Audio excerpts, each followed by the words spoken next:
Yang pertama, kita bisa mendapatkan cuan atau pendapatan penghasilan. Yang kedua, kita bisa menambah relasi atau menambah pertemanan, ikatan silaturahmi ya. Yang ketiga, kita bisa mempunyai histori pengalaman ke suatu tempat dengan adanya bukti rekaman di video. Yang keempat, aman tilang guys. Tapi yang untuk keempat ini tidak menjamin ya, gue hanya hanya sebagai pengalaman pribadi aja. Assalamualaikum warahmatullahi wabarakatuh. Bertemu lagi dengan gue Sandy Ardiansa di Siar Channel. Ya, kali ini pagi yang sangat macet banget ya untuk di area Bandung Timur dan cerah banget. Nah, kesempatan kali ini gue mau mencoba untuk memanfaatkan waktu lah ya untuk membuat konten mengenai jodoh yang sudah tertera di video kalian ini. Jadi kita sambil maju aja ya. Bismillahirrahmanirrahim. Oh ya, BTW gue habis kantor mama gue ya ini, makanya bawa helm 1000 umat. Jadi tadi habis dari rumah sakit Hermina juga. Sekarang kita sambil gas menuju ke arah pulang. Oke guys, apa kabar kalian semua? Semoga baik-baik aja dan gue sini dalam keadaan sehat walafiat. Semoga kalian diberikan rezeki yang berlimpah oleh Allah Subhanahu wa taala. Amin ya rabbal alamin. Ini sesuai judul lagi guys. Jadi gue mau ngebahas sih mengenai apa sih manfaatnya ya, atau apa manfaatnya kalau misalkan kalian menjadi seorang motovlogger kayak gini contohnya. Karena ada banyak banget sekarang yang sudah menjadi profesi motovlogger ya. Contohnya yang terkenal itu ada Dandi Malik, ada Akang MV, ada Magila, banyak banget lah, Abdo Rizky. Pokoknya masih banyak banget, apalagi di Indonesia ya. Jadi ada beberapa manfaat yang emang positif banget kalau misalkan kalian jadi seorang motovlogger ya.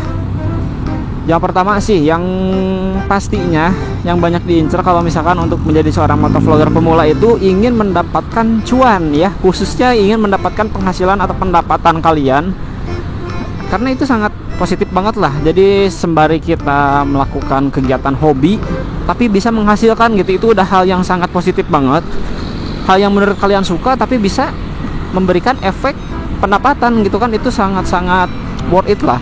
Terus yang kedua, kalau misalkan kalian menjadi seorang motovlogger itu manfaatnya kalian bisa banyak menambah teman atau menambah relasi. Nah, pada saat kalian dimana ada ketemu saling sesama motovlogger itu kalian pasti bakal saling sapa menyapa ya, silaturahmi, terus collab bareng. Nah, itu adalah cikal bakal kalian mendapatkan teman baru gitu ya, karena mendapatkan relasi yang cukup banyak, menambah teman juga gitu ya. Karena kita sebagai manusia itu harus saling saling silaturahmi dan menambahkan relasi. Makin banyak relasi, makin banyak orang kenal ya, makin baik juga lah ikatan silaturahmi kita gitu cuy. Oke, terus manfaat yang ketiga menurut gua ya, kita bisa mendapatkan suatu gambaran histori gitu. Jadi kita tuh nge-record selama di perjalanan bahwa tempat yang belum pernah kita tempati atau lewati, terus kita lewati secara nggak sengaja, tetapi kita sambil konten.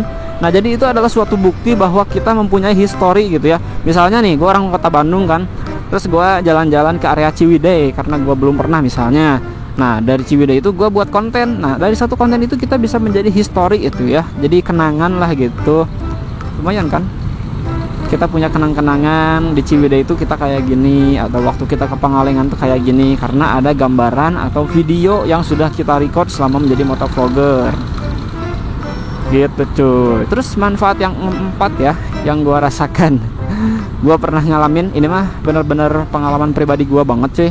Jadi pengalaman keempat itu kalau misalkan ada razia ya, selama kita pakai kamera itu malah selalu lolos cuy, nggak tahu kenapa ya, nggak ngerti. Dan waktu itu pun gue pernah sempet ditahan sama Polantas ya, polisi lalu lintas di perjalanan. Ditahan, gue lupa bawa dompet juga karena nggak bawa STNK sama SIM. Tapi pas waktu polisinya ngeliat bahwa di helm gue ada kamera itu kayak malah menghindar gitu guys. Malah menghindar pas ditanya ya SIM STNK nya mana, nggak bawa kata gue cuy.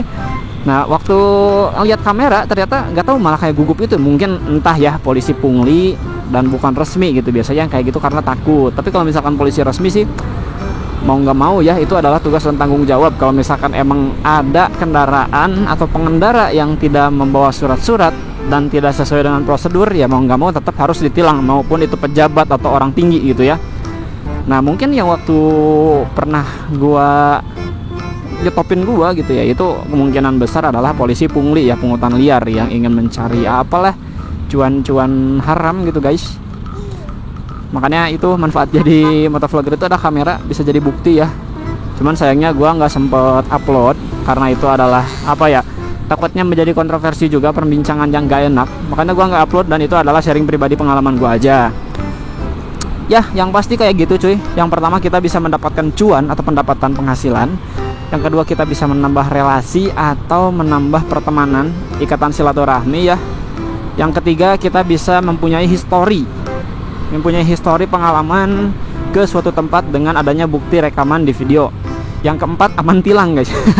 Tapi yang untuk keempat ini tidak menjamin ya, gue hanya hanya sebagai pengalaman pribadi aja bahwa pengalaman gue pernah seperti itu gitu guys. Nah, jadi bagi kalian yang pengen menjadi motovlogger, nggak ada kata terlambat guys. Kalian bisa mulai dari sekarang.